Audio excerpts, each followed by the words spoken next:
Both are healthy, both are available. We've had nearly a month since our last test, and guess who's starting against Ireland on the weekend? It's Beauden Barrett. Playing for the All Blacks is right. pressure. It has to be pressure. That's in your head. That's the standard. If you don't have that, it's just a game in the park and it's a lark. It wasn't that long ago that we were pretty nervous about a quarter-final. Wasn't that long ago that we lost 5 tests in the space of 6, 3 of them to Ireland. Welcome to the DSPN. John Walker wins the 1,500 metres gold medal at the Olympic Games. The All Blacks have won by 29 points tonight. The Devlin Sports Podcast Network. Welcome again to the podcast, people. DSPN, Martin Devlin and Lachlan Waugh. Ireland, 9 o'clock Sunday morning, first of the Grand Slam tests. We've got a sermon all about the All Blacks 23 named this morning. Richard Potter-Turner is on the podcast today. He is talking about that selection and why he likes it. I also like it. I'm about to explain why. Greg Martin out of Australia. The Wallabies have got England this weekend. 2 fantastic rugby tests to watch. We've also got, of course, a double header at Eden Park, and that's the Kiwis facing Tonga and the Kiwi Ferns facing the Jillaroos. We've got a session of Mailbag to come as well. So lots on the podcast for you to enjoy today. If you are listening on Rover, welcome.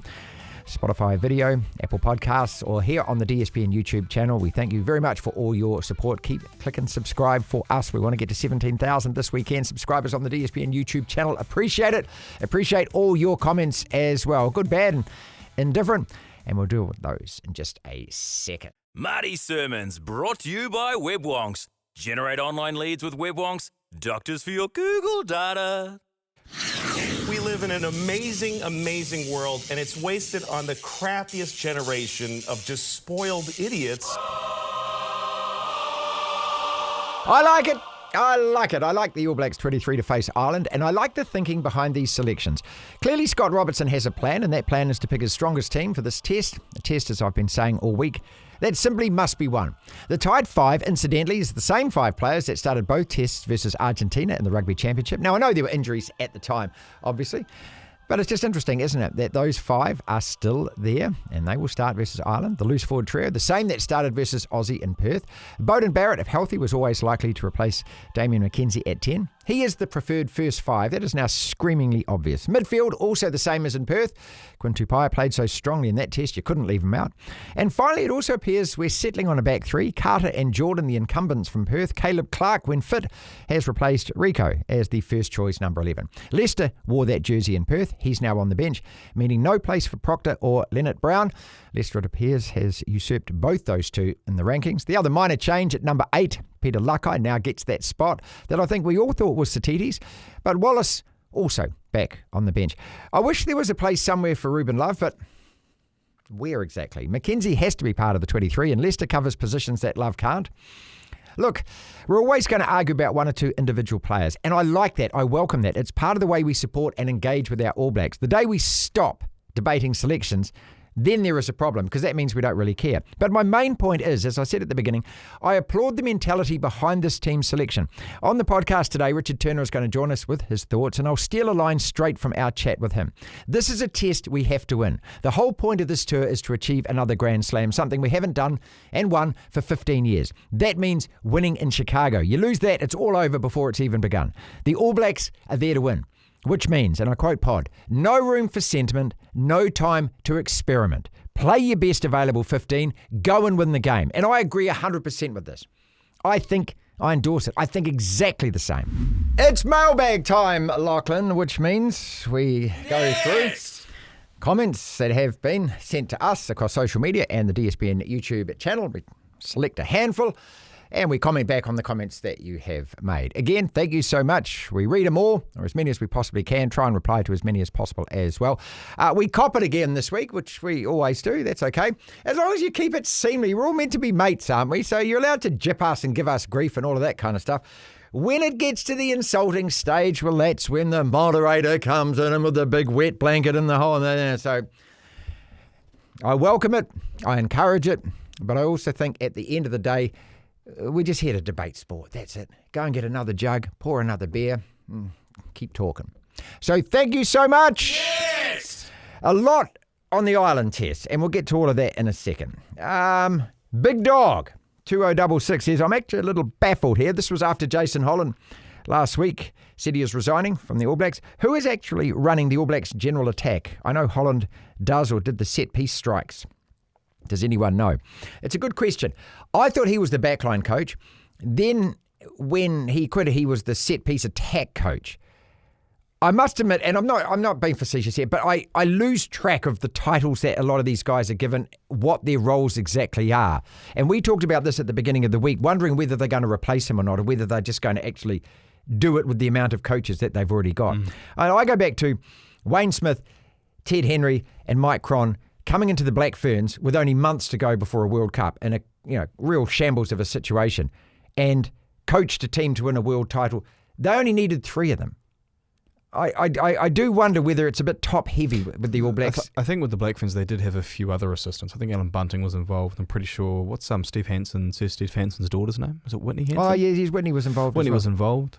But I get your point. I think the All Blacks of the 2000s under Ted and Shag and Wayne Smith and then Mike Cron, but and Foles came in eventually. Well, it was 3 main. It was your head coach and your 2 main assistants, and then you had Mike Cron. That was it. There was no one else. And then now it seems I think there was no one else at least. And it didn't look like there was. Whereas now we have 5 in total, and then there's another 3 or 4 specialists on top of that, and then apparently Wayne Smith still has a director of rugby type role. There's too many voices, too many cooks in the kitchen. Patrick 8804 says a recent Irish poll showed the vast majority of their supporters think a win over the Box is bigger than one over the All Blacks on the upcoming November tour. Really? He says that's what happens when you put blind loyalty for a coach who's never won anything in charge of the greatest sports team in history, and I don't know whether that's aimed at Razor. I hope it's not. Really, I'd be okay. I would have thought that. I'd be surprised. I mean, you take these surveys for what they are. It depends on when you ask, who you ask, what time of the day you ask, and what's just recently happened in terms of where the Irish team is. I would always think that the All Blacks are probably a bigger scalp, but maybe. Well, I guess if it depends what after the way the Springboks beat us in Wellington, for sure, I would absolutely agree with that. But then if we go and we win that tour next year, I think that poll will be totally different. Because we'd probably be the best team in the world if we did that, hypothetically. Mark O'Sullivan, 6109, this was about Netball New Zealand, says, rather than the Netball board stepping down, as you guys want, or urging, perhaps they could learn from the experience and take Netball forward better than it's been. No. And my reply to that was, I would agree with you, mate, if they'd displayed even a fraction of honesty or integrity throughout the saga, which they haven't. If they were upfront... Well, it's not like they're fronting or anything. No, they're just nameless, faceless people. If they were upfront the whole time, the intel that I've been given, I don't believe any of these people should have anything to do with the sport after this. And if they were upfront the whole time, had explained it clearly, and hadn't treated Dame Noeline like the way that they've treated her, well then, I would probably agree with you and say, okay, maybe they might learn. But the way that they have tried to fudge the PR on this as an organisation, trying to pretend to us that this was their master plan all along, that just says that they're lying to themselves. And if that's the case, no, there's no place for any of them in there. Well, it's the same as, which I've drawn comparisons a lot this week between the situation with Dame Noeline Toto and what Ian Foster endured when he was the All Blacks coach and under Mark Robinson's leadership mainly. If Mark Robinson had come out and pretty much admitted, hey, look, I got a couple of things wrong, I'm really sorry. Sometimes you're just learning as you go with these sorts of roles. I think he would have earned a little bit more sympathy from the public. Yeah. By the way, if you've seen the latest story I've seen the latest story where he now says that, Ian Foster's telling porkies and the whole thing. He's saying his book's a lie. Yeah. Well, he's just saying that and Mark Robinson is rewriting history, rewriting that history. Young, Rich, Famous Apparel is the title of this message. I believe, and this is about the All Blacks, this team is building their own legacy. We can go on about the past all we want, but the rugby landscape has changed. We need to change to build a great legacy as a modern team. We have the right players to do that, but we need to be innovative, play an exciting, unpredictable game that keeps other teams on their toes. Combine that with some flair from the past, and this team will be hard to beat once we start getting it right. I really like that message, and what I like about it more than anything else is I remember this message being talked about in the 70s, the 80s, the 90s, the double O's. That is the All Blacks, essentially. We do reinvent the wheel when it comes to rugby. We've never been the biggest team. You look at the Box and you look at England and you know what they bring. They bring a massive forward pack. And we've never had the most resources, financially and in terms of like population that you have at your disposal, schools, things like that. We've got to think outside the square. We've always, we did it, that famous test in 77 against France where they smashed us in the first test. Their guys were just giants. And then we had to move them around the field quickly. Juicing? We did short. We brought short and lineouts in for the first time. Yeah. That kind of thing. So yeah, I totally agree with that. We have to. We've got to. But at the same time, we can't go away from what we're really good at, which is first and foremost dominating. And you've got to do that. Win the possession. I'm right with Max. You've got to get the ball. We can't play with 30 or 40% of the ball. So we've got to get all of that stuff right. But yeah, I like your thinking. Rugby Nuts says, Martin, you forgot Ireland are going for the Southern Hemisphere Grand Slam, something we won back in 2021. I didn't think of that when I looked at the fixture list. So we get a Grand Slam. Have they got Argentina? Yeah. There you go. Okay. There you go. The Southern Slam. Well, they're not playing them on the road, though, are they? They're playing them at home. Right, okay. Well, I guess you could argue the All Blacks game in Chicago is not at home. Okay, well, we get a bit of a slap about that too. Well, hold up. If we're getting a slap about that, then this guy should get a slap about suggesting that's a summer slam or whatever. William Schwartz. Martin, I'm so disappointed in you. I thought you knew better. For the love of God, it's not a Grand Slam because it's not on Ireland. So get a grip. It's in all caps, isn't it? Yeah, No. Sorry, there's no punctuation. There's no commas. There's no punctuation. Yeah, there's no commas. Somebody's just getting on there and just... How do I say this? It is a Grand Slam, mate, because we're playing all four of them. Okay? Yeah. If the players think it's a Grand Slam, if the Irish players think it's a Grand Slam. Yeah, I've asked around the office and everyone agrees it's a Grand Slam. It's 4 games against the home nations in successive weeks on the road. Isn't that a Grand Slam?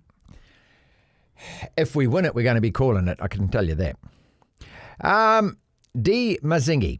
And I entirely disagree with this, and I'll explain why. He says, no, Martin, and I started at the beginning of the week saying we need to win this test more than Ireland. He said, no, we don't. He said, you and the media, I love it when we get blamed. He says, you need this the most. The fans wouldn't mind if we lost, if we put on the best. Whoa, really? Yeah, the fans wouldn't mind if we lost, if we put on the best, less experienced team, and we finally play the type of rugby we want to see the All Blacks play at a high standard. Let's deal with that. I don't know whether you're speaking on behalf of all the fans or speaking on behalf of yourself. I disagree entirely. Yeah. Fans don't want to see the All Blacks lose under any set of I'd actually circumstances. say that whole situation would be accurate if you flipped it. The media wouldn't mind it so much if we lost because it helps with clicks, gets us numbers, and doesn't do so bad in terms of getting a bit of traffic, whereas the fans don't want to lose. What fan wants their team to lose? I don't ever want the All Blacks to lose. That's the thing. He says the constant pressure on the team, which you've just piled more of it on, is stopping us from building the depth and the game plan we need to build. In fact, I'd argue, says this text messenger, that we need to actually lose a few so that we can reassess some of the poor decisions we've been making. I totally agree with this, totally disagree with this. And in terms of the pressure... We've lost quite a lot in the last 6 years. Look, pressure is losing your job, being made redundant, not being able to pay your mortgage, looking at that power bill and thinking, I can't really afford this for the kids Having for Christmas. to work 2 jobs to make ends meet. That's pressure. Playing supplying for your kids. High-level elite sport for millions of dollars, getting flown business class around the world. It's a different kind of pressure, but it's not real pressure. The other thing about the All Blacks is, look, if you can't handle the pressure, then that says it's the same as the netballers. If you can't handle that heat, then go and get a real job. Go and get a real job. Playing for the All Blacks is pressure. It has to be pressure. That's in your head. That's the standard. If you don't have that, it's just a game in the park and it's a lark. Look, I've watched a Netflix doco about the Cowboys recently, okay? The cheerleaders one or the other one? Not the cheerleader, the other one. The one about the history I've seen of the the Cowboys. cheerleaders one. Jimmy Johnson, same mentality. Go and watch some Roy Keane. Now, Roy Keane was just, the biggest winner Man United had as a captain. 8 titles in 11 years. The only thing he thought about and cared about was winning. Didn't care about anything else. Jimmy Johnson winning back-to-back Super Bowls. Winning. There's no room for anything else at that level of sport. If you think that's pressure, that's the job. You have to welcome it. You've got to absorb it. You've got to learn how to cope with it and handle it. But just because a whole lot of people like us sit there and go, you guys should win, what, does that make you shrink like a little butterfly, does it? Because if that's the case, leave. But they don't care. They don't care what we think. No, and that's fine. I like that. I don't mind. Athletes and coaches shouldn't give a toss what people in the media say. Maybe the fans, obviously friends and family is a different story, but maybe the fans, because there's something different. There's something special about the bond between fans and a team. Mm-hmm. But you shouldn't care about what the media say. We're a bunch of failed athletes at best. Actually, we got this. We were there last week and we interviewed Artie and Cam Roigard and George Bell and Quintu Pai. And Cam Roigard and Artie Savia said the same things. I put this question to them. I knew what the answer was going to be when I put it to them, but is it really important? How important is it to win these games? And they just said, well, that's why we're here. Yeah. Artie said if you don't want to win, get out of here. He said, get out. Yeah. And in terms of, they both said, look, the outside noise, we don't care about. We care about what is going on in our group and everything else. And so this is the thing. We can talk about it from this side of the microphone. I'm not dissing your message, and I thank you very much for messaging us. But you got to understand that they don't care about that. They bring their own pressure. They put the pressure on themselves, these guys, as every elite sports team does. And when you want to win, then you have to be single-minded of purpose about that. Yeah. But there's another side to that as well. If they do care, and we've seen examples of it in the past where it's clear they do, like Richie Mwanga a few years ago made a comment where he said, we don't care what the fans think, or we don't care what the critics say or what they think, which suggests, well, if you're going out of your way to say that, you do care, because it's on your mind. I never read anything in the media. That means you do. Yeah. That means you do. If you are reading that stuff and you do care about it, well, then you've got a little bit of an issue, because your mind's not on the most important thing. You shouldn't care about anything else. You should care about winning tests and winning World Cups. And if there is no pressure on you, well, then you aren't an All Black. That's part of your job to absorb that. Yi Heiolo says, the hesitation from that hairy little boy is real. It's consistent and only disappears this year against the weak Wobbly Welsh. His name is the Hairy Moose. Okay, let's just get that Hairy straight. little boy. I don't mind that. I've been called an 11-year-old on this. Hairy Moose. This was about when I asked you whether or not we're going to beat Ireland, and you hesitated. I'll ask you again. Well, are we going to beat Ireland? I think so, but this All Black team have not earned the right for me to say, this sounds really high and mighty, I don't mean it to, but they haven't earned the right for me to go, yes, we're going to win, absolutely. When it comes to these bigger teams like Ireland and South Africa and France and whatnot, because their form has been in parts good this year and last year, but we're yet to really see, not exactly a full 80-minute performance, but close to that for consecutive weeks. So until they do that, I don't think you can really go into any test against one of our main competitors, one of the other best teams in the world, and confidently go, we're absolutely winning this. I think we will, but of course there's hesitation. Ireland are a don't think they're underdone. Do not buy into this underdone rubbish. Okay, they're not. They're not coming, oh, poor old us, we only had a week to prepare. Bollocks. Since about probably about 2014, which was actually, I think, when Joe Schmidt took over. Since then, they have been up there as probably one of the 4 or 5 best teams in the world. And for a long time, they were the best team in the world. And they won how many straight tests before we beat them at the World Cup? It's disrespectful to them, in a way, to confidently say the All Blacks going to win this and they're going to go untroubled. Who did South Africa lose to at the World Cup in 2023? Ireland. There you go. Yeah. Okay. And who did they lose to at home last year as well, by the way? Ireland. Okay. And who did we lose to in a series at home? Ireland. In 2022. And how many times have they beaten us and we've beaten them in the last 10? It's 5 apiece. 5 apiece. 5 apiece. We don't beat this team. We've had a couple of good results over them recently. But for a little while, we struggled against them. Yeah. XFYLZ says Ireland could do with a win for the rivalry's sake. If they don't, it's starting to look like that was just a moment in time where a golden generation was able to foot it with the biggest teams.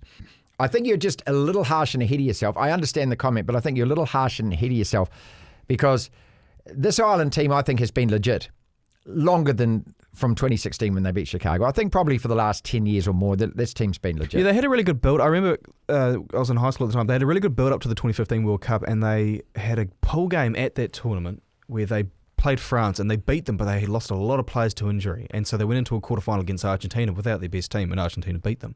But they were really good ahead of that tournament, and then they've sort of just slowly built it up. Also, 2016, 2018, end of 2021, 2 tests in 2022, and then they were the best team in the world and won all these tests in a row. Like, it is a longish period where they've been either beating us or they've been I think Ireland is one of the best 3 or 4 teams in the world. I think it's South Africa, us, France and Ireland. Those are the 4. And England. 5-star FIFA. Okay. All Blacks will win easy if they play Ireland down their end of the field. If we keep box kicking and letting Ireland have the ball, then anything is possible. I agree with you. Where's this mentality come from? I don't have an issue with it at all. Like, I'm all for people being totally, overconfident with the All Blacks' ability to win this test. But it wasn't that long ago that we were all pretty nervous about a quarterfinal. Wasn't that long ago that we lost 5 tests in the space of 6, 3 of them to Ireland, and we felt like we were at our lowest ebb since the late 90s.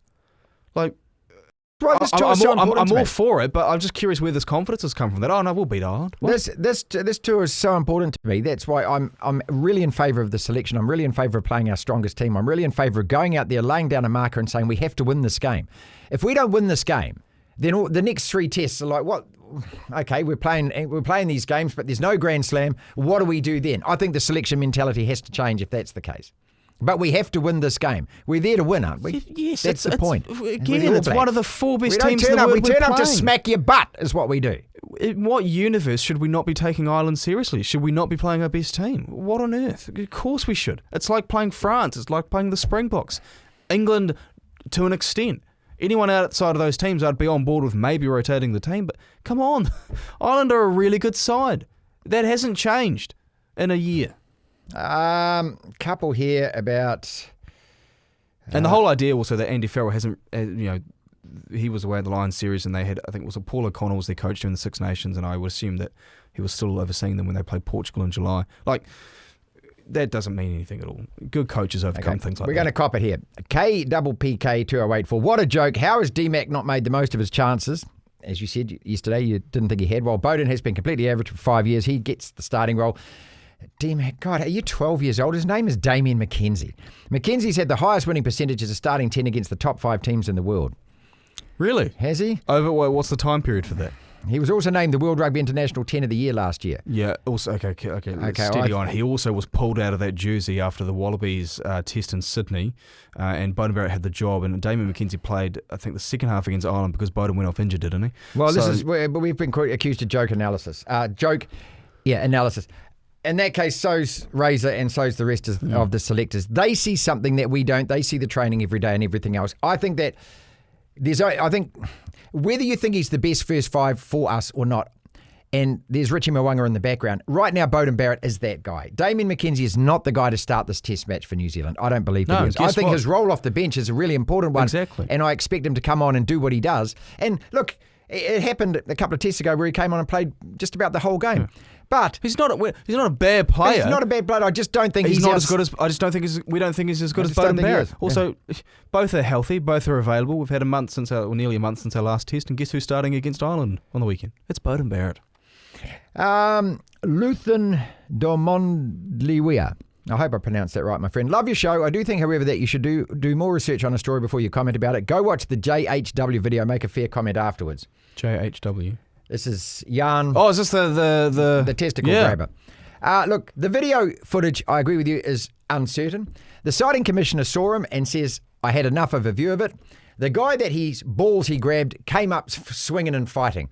There's only a couple of reasons. Now, the conspiracy theories are, and I know that, the South Africans, you'll always have conspiracy theories about this. Your poor guy who got picked on has been banned for 8 games. He got it reduced from 9 to 8.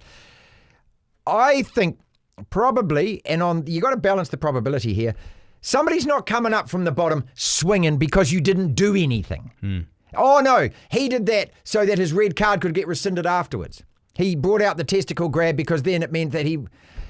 Well, now you've got a grassy knoll involved and you've got 2 shooters involved and the security detail was told not to turn up on the parade and everything else, okay? You're adding so many layers of conspiracy to this. Yeah, pyramids were built by aliens, all this stuff. Well, no, they're not. There as the aliens land on top of them. That one is true, though. I found a new... I'll comment on that, but just a quick detour for a sec. Have you read about... I can't remember the name of it. There's a name of it. A name for it, and it's on like the northwestern part of Africa. And if you look at it, like on Google Earth, or if you're in space, you're looking down, it's a circle, and it's like a circle within a whole lot of circles. Here we go. And it's supposedly I'm totally meant to be the lost city of Atlantis. There you go. It matches.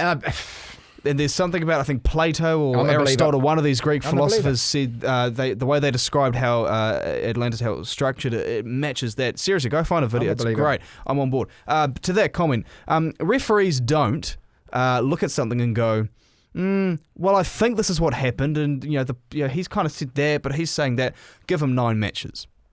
That doesn't happen.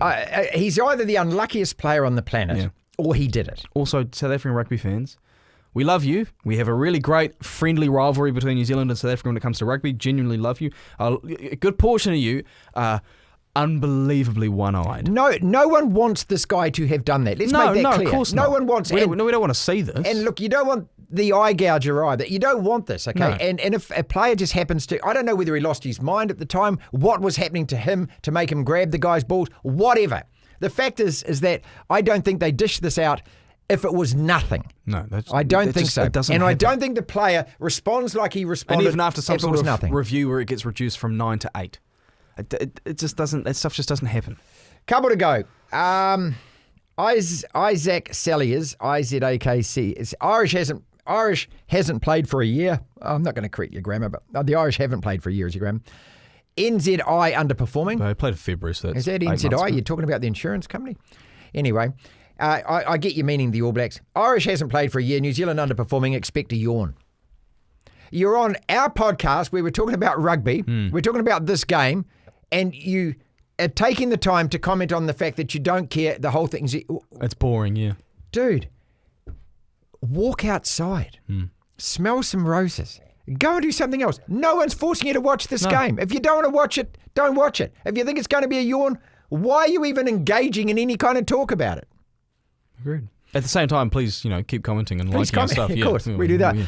And finally, and this is for your generation, which is just wrecking the world, obviously, because... No, the generation you're critical of is younger than me. You don't... Look... I'm older than your sons. This generation who can't go anywhere without this rammed fair up their jacksie, can't talk to anyone, can't communicate with anyone, can't sit at a pub and have a beer with a mate without constantly looking at this. There's now a coffee group in Auckland called Kin. Forget networking. Strangers meet every Sunday for coffee. Book yours now. So you meet 5 new people over coffee. Was this an advertisement on your YouTube Well, I just channel? came up on my Instagram. You book 5 new... So you go there. You're not allowed these. You've got to sit down without that and talk to somebody that you don't know. Ah! Really? I mean, have we got to this stage in life that this is what the young people, they have to be put in a situation where you've actually got to talk to somebody? Apparently one guy made eye contact with another human being for 7 seconds. The ambulance rushed him straight to hospital. Can I ask? Police are now putting him into counselling for it. So what's your issue here? My issue is that you shouldn't need this. Agreed. Now, why shouldn't we need this? Because you should be able to look at somebody, say, hello, what's your name, and now, talk what to them. evidence suggests that people don't do that? What evidence? Because No, hold up. What evidence have you personally come across that suggests that my generation, people in my age range, I was born in 1997, by the way, my generation supposedly can't communicate and are always just on their phones the whole time? I work in a building full of you people. You're all the same, I'm mate. asking you for a specific You stand bit in of the evidence. water cooler going I'm like this. asking you. There's no water coolers in this building. I'm asking you for a specific bit of evidence. Are you going to join this? No, probably not. I don't need to because I'm not. I have a strict rule. I hate phones at the table especially if I'm out for dinner. Lachlan reckons he's got enough friends now. He doesn't need any more anyway. Well, no, let me rephrase that. We'll rephrase what you're saying. My problem is, it's not a problem, but my irk is that I've got a good number of friends and family, like a perfect number. I don't need any more. Did ChatGPT tell you that? No, I just don't. I'm all for meeting new people. That's fine if it happens in daily life as I'm going about my business. But little social clubs, coffee, kin dates, whatever it's called, I just don't need it. I might at a push join a run club. Maybe at a push. I'll smile at someone at the gym. I'll do all of that stuff. But I'm not interested in these social clubs. I'm not your audience. I just think that this one here, kin, turns into kinder, doesn't it? It's just a matter now of when. Again, how old is it? What's the demographic? What are the pictures? What does it look like? It came up on my thing saying that people are meeting for coffee. Like if I'd read that, I would have thought that's more directed towards older people. No, it's young. The photos are young people. But if it's young people, you'd be going out for a few beers or a couple of cocktails, right? You wouldn't be doing coffee on a Sunday morning.